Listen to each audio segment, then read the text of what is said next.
Welcome to Screener to Stream It, where we take a look at a movie that's in theaters now versus one you can stream at home, and we try to decide which one should you go with.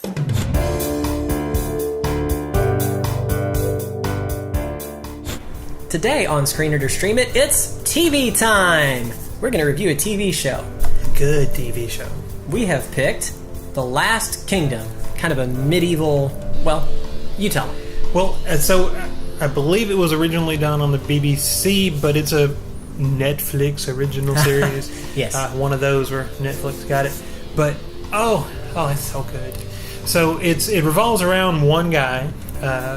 Uhtred is the son of a king. I guess that makes him the prince.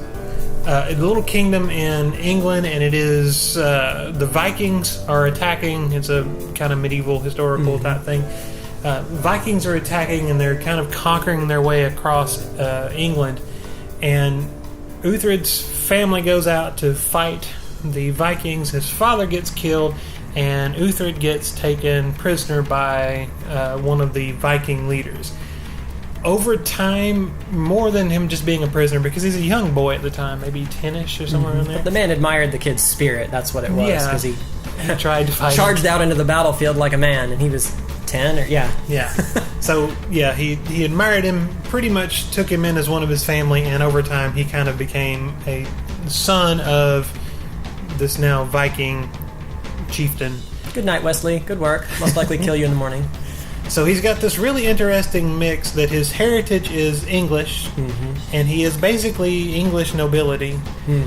And once England at the time is a bunch of little kingdoms. It is not a unified England.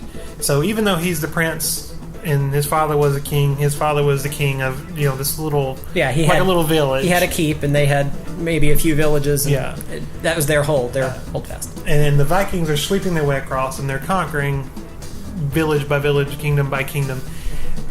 And so he ends up kind of with an identity crisis because he has that heritage and theoretically he should have a kingdom. His father is dead. He's a living heir and should be, king of that British English kingdom.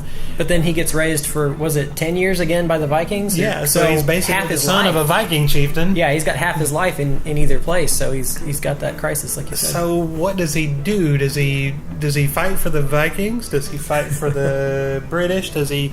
And nobody trusts him. Yeah, he's been to both sides, and that's kind of a running theme through the entire show. Is that he's pretty much a man of no nation instead of being a man of two.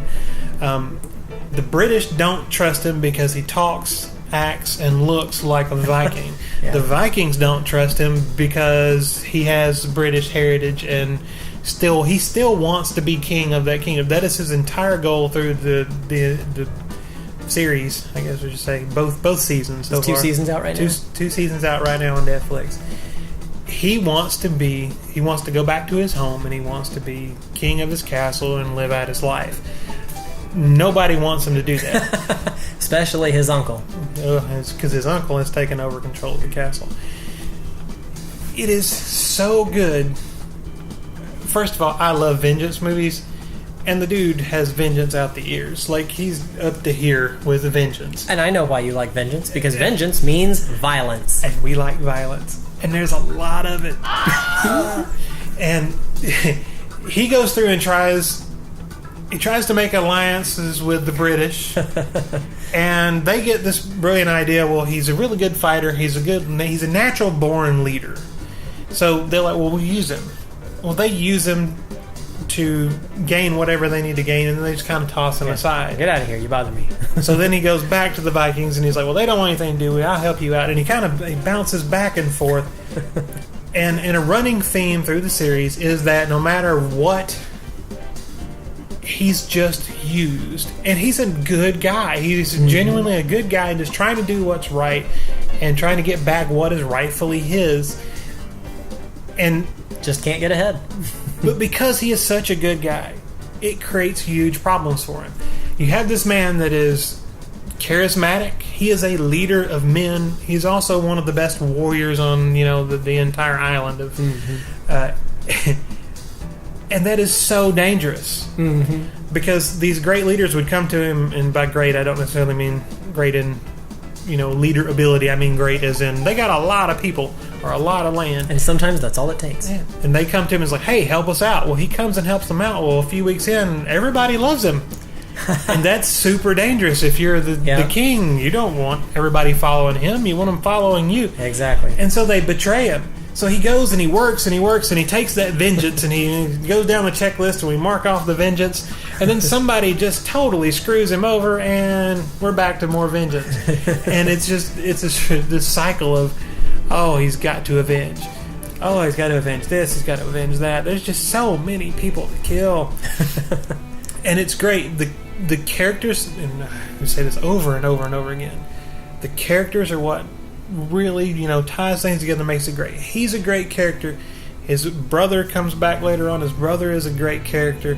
There's some really strong female characters, which is usually unusual. Are they all the Viking ones? Or kind of a mixed bag there? No, not all of them. And the main British king, like the biggest one, he's got the biggest kingdom, and he's trying to unite England. And his name is Alfred. And Alfred wants a united England, wants them all to be ruled under him, and he thinks they can better stand against the Viking invasion if they stand. Which follows if they're all together. And he has a wife that she's one of those, like, he does what he's told. Like he is the person, he is the king, he makes the announcement, but she's behind the scenes telling him, you should tell him to do this. He is the head of the kingdom and she is the neck pointing that head wherever she wants to. So she's a very strong, powerful woman. The daughter, who is the princess, is very headstrong, and like the mom raised her to be that way and the dad raised her to be that way. And then you got the Viking women, and the Viking women are just like the Viking men. So you get some really strong female characters in there. There's this kind of weird play with religion because the British are super Christian. Like, I don't know how else you say it, but they're like, devoutly, but like over devoutly. It is a time when everything they do must, glorify God. And then you got the Vikings on the other side that are like, let's kill things and put them on sticks. That'd be fun. And so you got this war of land, you got a war of religion, and religion kind of plays into it. That's probably Uhtred's biggest downfall, is that he's in religion, he's a Viking. He worships the Norse gods, and so the British will never fully trust him because he doesn't worship the right god. That started a few wars. One or two. But yeah, the characters are so great, and there's conniving characters, there's Weasley characters, there's the sniveling characters, there's the big, strong, bold, brave characters. I hate to keep using it as a reference, but it's very Game of Thronesy. I don't get the same feel. It is not a copy of Game of Thrones. More like as far as the production values and the writing. Production values, up there. The violence, the battles, the characters, the depth of the characters. And it's one of those, it's 2 seasons now, it's sweeping, but you get enough time to really delve into those characters and understand them and like them. This is one of my favorite TV series going right now. One of the best ones running, I think.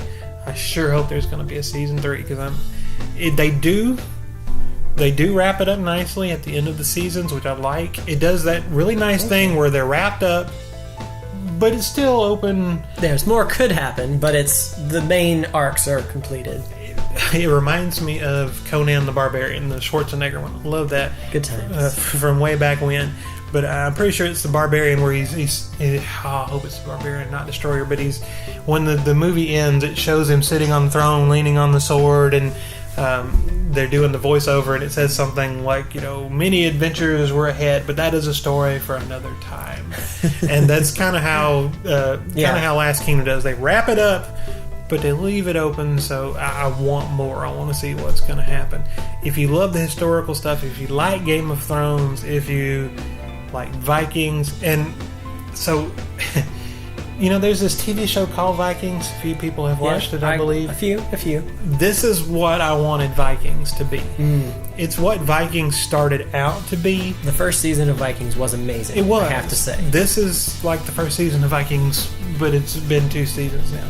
Vikings for me fell off really quick, and it got kind of soap opera and kind of dragged out. This has not done that. It does have some, it does the that episode was a little bit, it was a lot of talking and we're setting things up, but it does crest and crescendo. And so they come back and really let all that unfold.